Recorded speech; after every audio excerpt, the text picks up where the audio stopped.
tags in video. I did some searching. I probably spent over an hour trying to find videos on how to do it. Went to Adobe Help, wasn't a whole lot of help. So here's a demonstration. So you go ahead and pick your blur, and then you're going to go ahead and select your draw box. And that's, in this particular case, we're going to do a rectangle. I'm going to target a car that is on the right side, that's behind this car on the right moment. Here, I'm going to go ahead and forward the video so I can get that tag into view. The dash cam's not great at this time of day with the sun, so the tags are blurry to begin with, but this is going to demonstrate the technique. I'm going to roll the video right where the tag comes into view. I'm going to go ahead and cover that in the blur, and then we're going to tell Adobe Premier Elements 2021 to go ahead and track that movement through the video and keep it blurred. I did see a video that talked about using keyframes, key tags, and you have to go through and create a third video track with a blur and then a tracking mat, and then move it with the object through the video, and that just wasn't something I was going to do. It was way too much effort. And then I found myself doing this. So go ahead and you say track from this point or track till this point. I've actually, the video at the end, I actually did both. I kind of pulled the tag into where it was nice and big. I went ahead and blurred it, went forward, brought it back to the same point, blurred it, went back, and had that all in one movement. And I'm going to show that video at the end here. So this is going ahead and processing, and we'll run the video, and you'll see that if you look closely, you can tell that it does track the tag through traffic there. It does keep it blurred. This guy just goes through cutting everybody off. So I'm going to go ahead and do this a second time to make it a little more obvious. This time what we'll do is we'll go ahead and do it for the car in front of me. The movement isn't as drastic. You won't see, quite so much movement through the frame, but if you look closely, you'll be able to see that the blur does move back and forth in the lane with the car.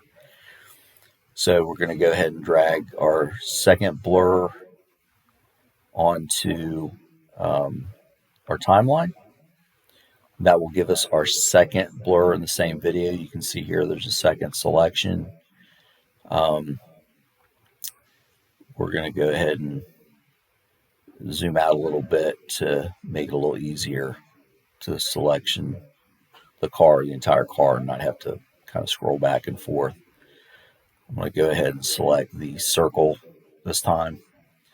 Kind of go ahead and get that surrounding the car.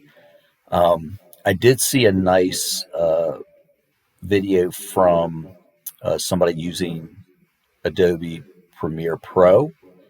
The menu items are completely different.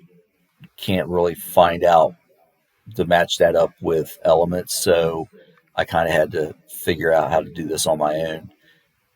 Search through Adobe Help. Adobe Help wasn't much help at all for this particular instance. So I kind of pieced all these things together to come up with this, and I figured since I couldn't find anything, I would go ahead and share it in case anybody else had the same problems I did trying to find something that was really useful, because I'm going to end up using this a lot, take a lot of videos of my car, and so I'm going to want to protect that tag. So you can see here I've just about got the car outline where I want to. When I'm done here, I'm going to go ahead and increase the blurriness to make it very obvious where the blur tracking is. You can see that's nice and blurry there. We'll go ahead and have it process, from track from this forward. This is the beginning of the video, so there is no back to it. I can't, that's why the other selection was grayed out. And you can see this is a very simple technique. If I was trying to use key tags frame by frame, or every few frames, it would take a long time to do it. I actually tried that technique by using the arrow keys, going a few frames and moving it, and it didn't work well at all. Maybe some people have the patience for that, but I certainly don't. So here we're just about finished processing.